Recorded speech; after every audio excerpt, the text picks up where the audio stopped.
Hey everyone, good morning. If you're watching this on Monday morning, I just wanted to go through this lesson plan really quickly. So it's actually a pretty easy one because it's mostly just getting ready for the tournament. So there's four main parts. The first one is an icebreaker.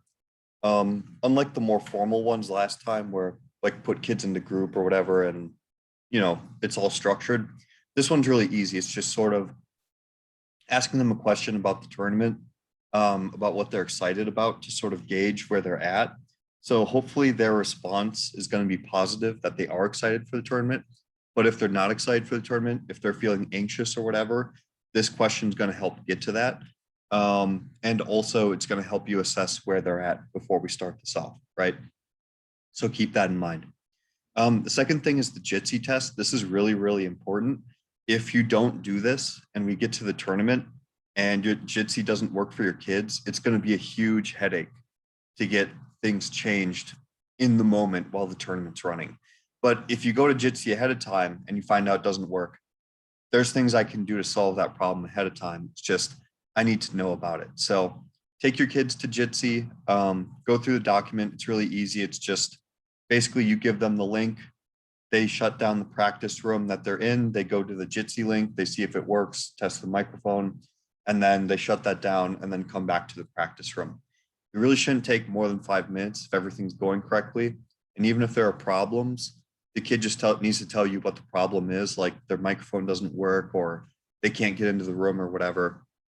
And try to help them solve it. First of all, like if their microphone doesn't work, have them get out of the room and then go back in and make sure if there's a pop-up that says like, let Jitsi access your microphone, they have to say yes to that. If they say no, then obviously they can't use their microphone on Jitsi, right? Third thing is an evidence walkthrough. So far the students should be pretty well aware of what the example first pro and first con speeches say, but they might not really know what the rest of the evidence says. So this is just the first step in getting them to think about the larger evidence set so that they can think about more arguments that might be in the debate. So the way this is going to work is thinking about the rest of time you have at practice after you do the icebreaker and Jitsi. And then there is a fourth thing that'll take about 10 minutes. So the rest of time that's left is what you're going to use for the evidence walkthrough in the middle. So I would try to break that time in half for the pro side, half for the con side, and just assign a few pieces of evidence, assign one piece of evidence to each debater and have them sort of look at it for 5 or 10 minutes, think about what does this piece of evidence say? Like, do they think it's a good argument, a bad argument? How does it support the pro or con side, whatever side they're on? And then if they have time at the end, I would ask them to think about what questions would you ask someone who read this argument against you?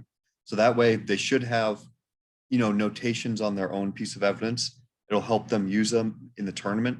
And also they'll have questions written in case the other team talks about something related to that piece of evidence. And then at the end, once the reading time is over for that 5 or 10 minutes, have them present to the rest of the group. Say, I read evidence number 4. It says, this and this and this. I think it's an okay piece of evidence. I would use it to say this in the debate. Something like that. Once you're done with the pro side, just do the con side. Super easy. And then finally, there's some tournament details. I've made a sheet about what the tournament will look like for coaches, minute by minute, and it'll sort of tell you like you can be here or there, you can be doing this. And then same thing for debaters. The debaters one is a little bit shorter, and you should feel free to share this with the debaters. It'll tell them where to be and what to do. And then if you haven't already, please email me which of your kids will be debating, their first and last names, what email address they're using, and then who is partners with who. So remember, if you have 10 kids, they don't all debate together as a group of 10. You have to break them into groups of 2. So maybe it's students A and B and students C and D and E and F, right? So all the way down until you have, if you had a group of 10, you would have 5 teams of 2, right? That's pretty much it this week. It's a pretty easy week. It's just getting ready for the tournament. So as long as you feel like your kids are ready for the tournament and excited, we should be good to go. Thanks, and I'll see you at the tournament.